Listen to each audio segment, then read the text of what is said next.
చూస్ country delight, live better. ఇప్పుడే country delight యాప్ని download చేసుకోండి.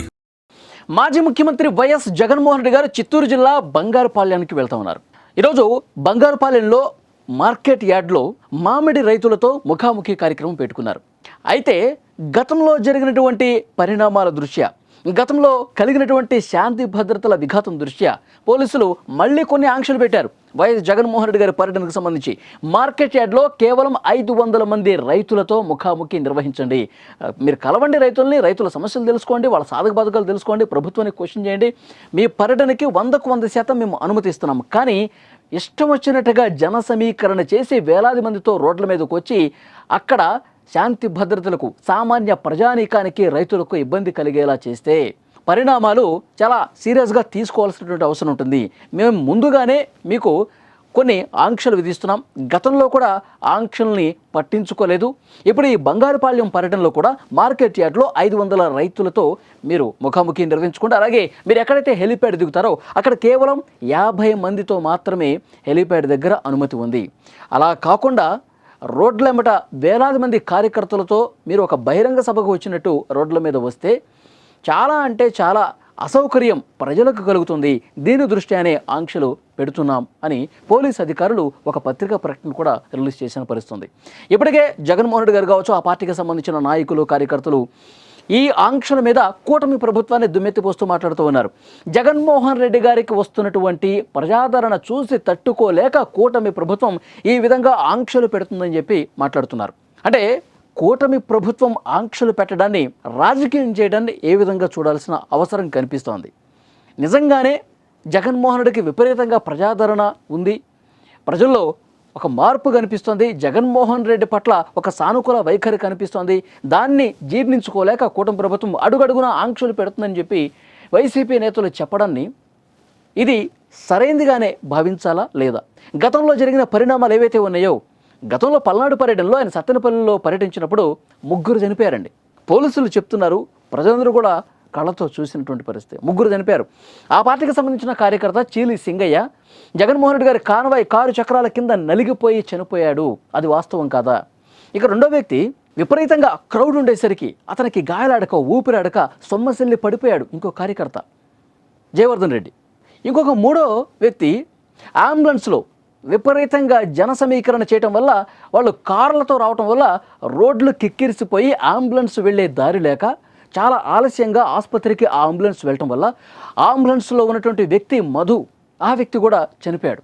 ఇటీవల జగన్మోహన్ రెడ్డి గారి పర్యటనలో 3 లిటరల్గా చనిపోయారు. ఒకరు ప్రత్యక్షంగా కారణమైతే, ఇంకొక 2 ఇలాంటి జన సమీకరణ వల్ల, ప్రజలను ఇబ్బంది పెట్టడం వల్ల రోడ్ల మీద అసలు ప్రజలకి రోడ్డు మీద పోయేటువంటి హక్కు లేనట్టుగా ఈ కార్యక్రమం జరుగుతూ ఉంది. 3 చనిపోయారంటే ఎంత బాధాకరం చెప్పండి. 3 కుటుంబాలు రోడ్డును పడ్డ పరిస్థితుంది. ఇంకొక ముఖ్య విషయం మాట్లాడుకోవాలి. గత పర్యటనలు సరే, పల్నాడు పర్యటనలో ఏదో కాకతాళీయంగా జరిగింది అనుకుంటే, గతంలో ఏం జరిగింది? పొదిలి పర్యటన తీసుకుందాం. పొదిలిలో ఇట్లాగే జగన్మోహన్ రెడ్డి గారు పొగాకు రైతుల్ని పరామర్శించడానికి వచ్చారు మార్కెట్ యార్డ్కి. ఆ సందర్భంలో ఏం జరిగింది? ఒక హింసకాండ జరిగింది అక్కడ. ఆయన పర్యటన చేస్తున్నప్పుడు కొంతమంది మహిళలు రోడ్డు పక్కన నిలబడి ప్లకార్డులు పట్టుకుని ప్రదర్శిస్తూ ఉన్నారు. ఆ ప్లకార్డులలో ఏముంది? జగన్మోహన్ రెడ్డి గారు మీ ఛానల్లోనే అమరావతి రైతులను వేశ్యలుగా చిత్రీకరించే ప్రయత్నం చేశారు, దీని మీద మీరు స్పందించాలి, భారత్ మేడం మీరు దీని మీద స్పందించండి, ఒక మహిళగా అన్నా స్పందించండి, క్షమాపణ చెప్పండి అని వాళ్ళు ప్లకార్డులు పట్టుకొని శాంతియుతంగా రోడ్డు పక్కన నిరసన చేస్తుంటే, ఈ వైసీపీ ర్యాలీలో జగన్మోహన్ రెడ్డి గారు వెంట ఉన్నటువంటి కార్యకర్తలు రాళ్లు తీసుకొని కొట్టారండి. రోడ్ల మీద ఉన్నటువంటి రాళ్ళు తీసుకొని తలలకేసి కొడితే మహిళల తలలు పగిలి, అక్కడ ఉన్నటువంటి పోలీస్ అధికారులు కూడా తలలు పగిలి రక్తాలు బయటకు వచ్చినటువంటి పరిస్థితి ఉంది. అలాంటి దారుణకాండ జరిగింది. సరే, దాన్ని పక్కన పెడితే అంతకుముందు గుంటూరు మిర్చి యార్డ్లో ఏం జరిగింది? ఆ మిర్చి బస్తాలు ఎత్తుకుపోయారు. విపరీతంగా జనం వచ్చి అక్కడ ఆల్రెడీ ఎమ్మెల్సీ ఎన్నికలకు సంబంధించిన ఒక ఎన్నికల కోడ్ ఉంది. దాన్ని ఉల్లంఘించి, ఆంక్షల్ని ఉల్లంఘించి జగన్మోహన్ రెడ్డి గారు ఆ పర్యటనకు వచ్చారు. రైతులు తక్కువ ఉన్నారు, వైసీపీ కార్యకర్తలు ఎక్కువ ఉన్నారు. మిర్చి బస్తాలని తొక్కి కొంతమంది బస్తాలను కూడా తీసుకుని పోయినటువంటి పరిస్థితి ఉంది. సో ఎక్కడ ఏ పర్యటన చేసినా జగన్మోహన్ రెడ్డి గారు ఒక బీభత్సం కనిపిస్తూ ఉంది. ఇంకో ఉదాహరణ చెప్పాలంటే రాప్తాడు, మీకు అందరూ గుర్తుండే ఉంటుంది. హెలికాప్టర్లో వచ్చారు, హెలికాప్టర్ ధ్వంసం అయిపోయింది. హెలికాప్టర్ విండిషన్లు కూడా బద్దలు కొట్టేంత కార్యకర్తలు అక్కడ బీభత్సం చేస్తే తర్వాత జగన్మోహన్ రెడ్డి గారు ఆ హెలికాప్టర్లో వెళ్ళలేని పరిస్థితి కనిపించింది.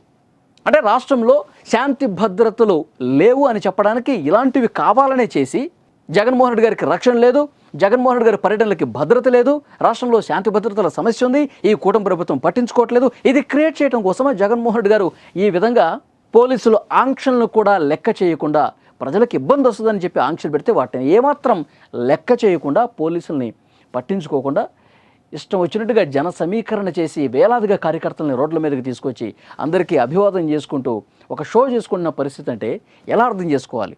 పోలీసుల మీద నిజంగా ఆయనకి గౌరవం ఉందా లేదనేది ఒక డైలాగ్ చెప్తాను మీకు. ఆయన ఏమంటారు? పోలీసుల్ని బట్టలు తీస్తా అంటారు. పోలీసులు ఇష్టారీతిని ప్రవర్తిస్తున్నారు, వాళ్ళ సప్త సముద్రాలు అవతలు ఉన్నా కానీ వాళ్ళు లాక్కొస్తా అంటున్నారు. గుడ్డలోడు తీస్తా, బట్టలోడు తీస్తా, రోడ్ల మీద నిలబెడతా. ఇది జగన్మోహన్ రెడ్డి గారి భాష.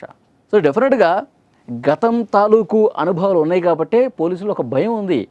ఎక్కడ ఏ మారణకాండ జరుగుతుందో, ఎలాంటి హింస జరుగుతుందో, సాధారణ ప్రజలు రైతులు ఎంత ఇబ్బంది పడతారో అందుకే మేము ఆంక్షలు పెడుతున్నాం అని చెప్పి అంటున్నారు.